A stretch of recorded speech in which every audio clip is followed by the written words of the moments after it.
once you have decided what your topic is, you've created your research questions, and you've finished a literature review, the good news is that you are now about to be able to start designing your data collection. Of course, we will have to have everything approved by human subjects before we are able to administer any of your data collection instruments, but we can begin designing them now because we will have to submit any type of survey or interview questions beforehand so that the Internal Review Board will be able to see what types of instruments you're going to use to get your information. All right, so now it seems pretty easy that we should be able to ask a question, and I mean, you can't get much simpler than that, can you? Well, the problem is there actually are a lot of things to think about when it comes to survey design. And so let's just review a few of the different types of things we need to know about asking questions for surveys. To begin with, we have objective questions. Now, objective questions, pretty straightforward because this is a question you ask and there is a right or a true answer. There's some type of factual information out there and there should be a way to get at this information. It's not that everyone has to know this information, it's just that there is a correct answer. So the example I have here on the slide, how many times during 2012 did you visit a general medical practitioner? So there would be a number, and there would be a number that people would fill in. They wouldn't say often on this one. They would say how many times. 2 times, 1 time, no times, 18 times. So they would be able to answer this very specifically with an objective answer. We'll take a minute and I want to show you a quick video clip that demonstrates an objective question. Your household between the ages of 2 and 17? I do have children in the household, yes. Okay, and how many children between the ages of 2 and 17 do you have in the household? 4. 4. Okay, and how old is your oldest child between the ages of 2 and 17? We've got a 4-year-old, a 7-year-old, a 9-year-old, and a 7-year-old. All right, so that was an example of objective questions. Now let's take a look at subjective questions. These are some more personal opinions. There's not really a right or wrong answer. It's not a factual answer. It is answered just based on the feelings, the emotions, the state of mind of the person that is being questioned. So, for example, in objective questions, we said, how many times did you visit the GP during 2012? That was objective. Now, in the same questionnaire, a subjective question, we're going to say something like, think about the visits you made to a general practitioner during 2012. How well did you understand the medical advice you received? So now somebody is going to give a variety of answers based on this. So the oldest is the 9-year-old? How would you say it is to you personally to make sure children avoid certain types of food or drink to help keep them healthy? Would you say that's very important, somewhat important, not too important, or not important at all? I don't think it's important at all. I think kids should be able to eat whatever they want.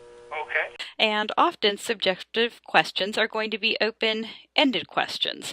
Open-ended questions, you don't really know how they're going to answer. You're not going to limit it. You ask the question and you let them take it in the direction they would want to go. Open-ended questions are quite easy to write. They take much longer to analyze. It can be really great, interesting, marvelous data, but you have to recognize that there's going to be some time commitment to analyze it afterwards. Now tell me, is this objective or subjective question? Okay.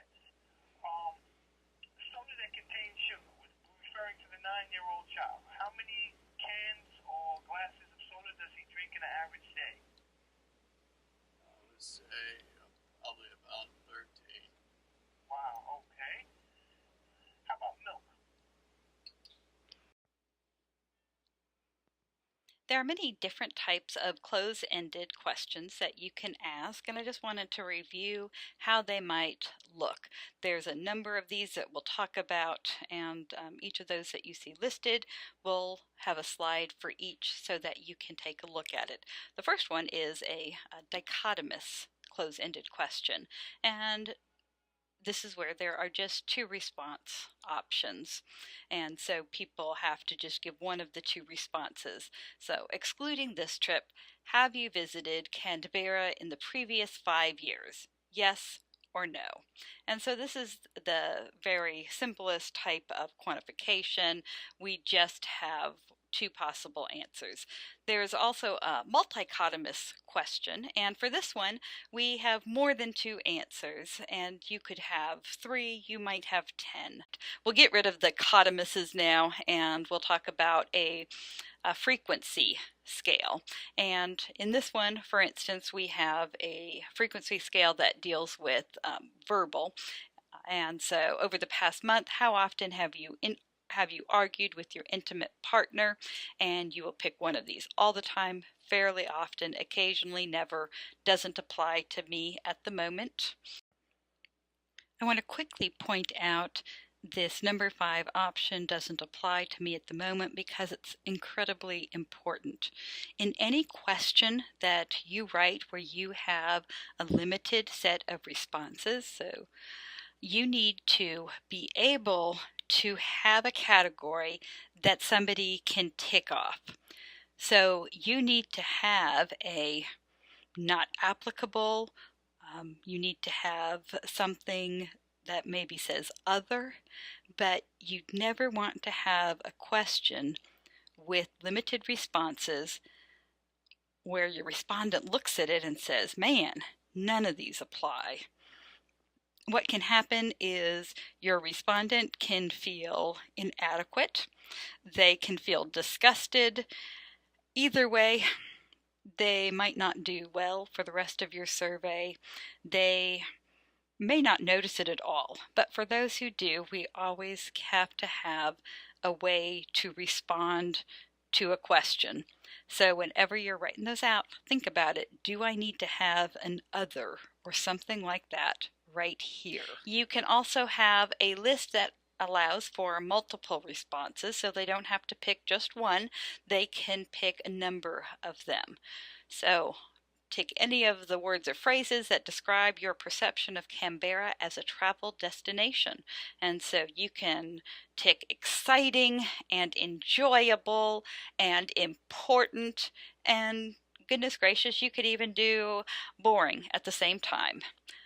Another type of question where you can have multiple responses has to do with ranking, in which you will list from 1 to 4 what you think is most important, or what is best or worst, however you want to phrase it. So ranking, and you would then rank all of them. And sometimes we are going to have a scale, and this is called the Likert scale, that will measure how much you agree or disagree about a statement. And I'll talk some more about Likert scales later because I'm a fan of Likert. So in this case, I'm an adventurous person, and you would strongly disagree, neutral, agree, strongly agree. They're simple to write. They're actually not questions, notice, they're statements, and then people will answer what they agree or disagree with. You can also have a graphical rating scale. Let's say you don't actually want to have numbers that people are going to circle or give. So you have two opposites on a continuum, and you just have people put an X somewhere on the line where they think they belong. And you would have a sheet basically that measures out where you think, how you could quantify this. So you could, basically it would be like a template you could lay right over here, and based on this little template transparency that you put over here, you could put a quantifiable number to where they put an X on the scale. You could also have a semantic differential scale, and these could be really interesting as well. So we have words that are opposing in some way or contrary, and people are going to show where they are on that scale. So we have bad to good, and if this is your view of tobacco smoking, you would possibly, let's say if you checked here that you think tobacco smoking is good, then we could turn that into a number later. So this could be 1, 2, 3, 4, 5, 6, 7, and so almost treat it like a Likert scale. And we have other words you choose: strong, weak, masculine, feminine. There are lots of different ways that you can use those words, but it's using the words to try to get more impressions or emotions across. All right, then there is a nonverbal scale, and a nonverbal scale is which we use pictures instead of words. This is useful for people who don't speak the same language, or it's useful for people who are not literate. Now, it is possible sometimes that your subject may take an objective question and make it subjective. Always kind of an interesting situation, and so in this particular sample, you are going to see the respondent go rogue with our objective and subjective questions. And so this isn't serious, just take it as kind of a joke, but see what happens, that sometimes your respondents don't always play nice. Wow, okay. How about milk? My wife is breastfeeding.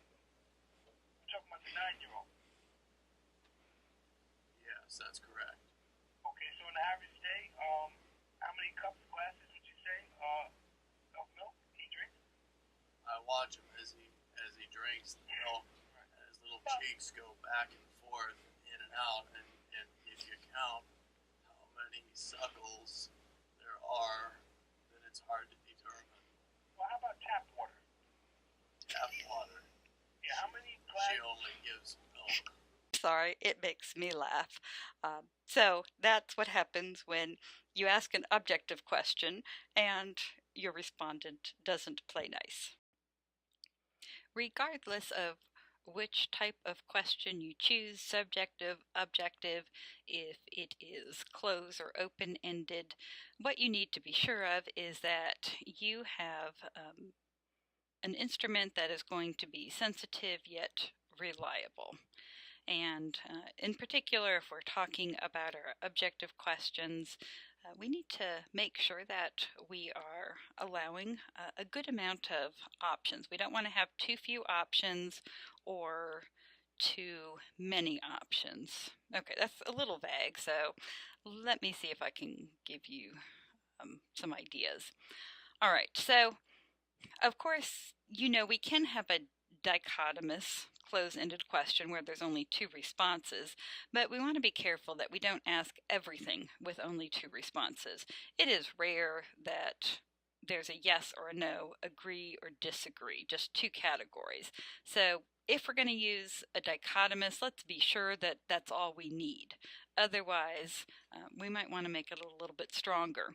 3 categories: disagree, neutral, agree. Sometimes we substitute unsure for neutral. And then there's the 4 categories, which put the strongly with strongly disagree or strongly agree.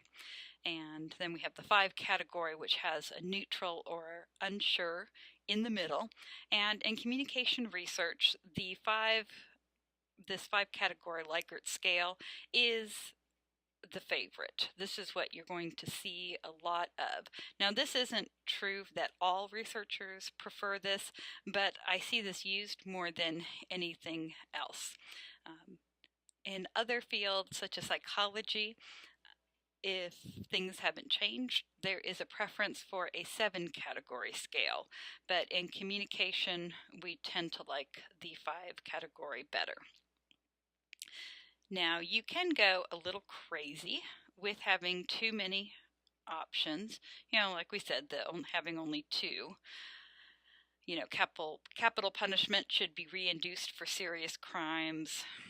Agree or disagree, it's probably not the best response. However, if we get to the example below, from the very, very strongly agree all the way down to the very, very strongly disagree, then obviously we have gone too far with having the choices. So we need to really reduce them. So I recommend 5. If you want to use a 4 or a 7 scale, 7 category scale, I'm okay with that. There's no problem with it. It's just I want you to think about, do you really need this many options? And if you have a smaller category scale, do you really need this few of options? And the reason why communication people have, I think, gravitated towards the 5 Likert scale, the 5 category, is that it's not difficult to make a choice usually between the 5 categories. So behavior-wise, it's easier for our respondents, and we like that. All right, so congratulations, you have just finished your lecture on surveys and question designs. You need to be writing your own survey questions, and in class we shall be critiquing them, doing a workshop.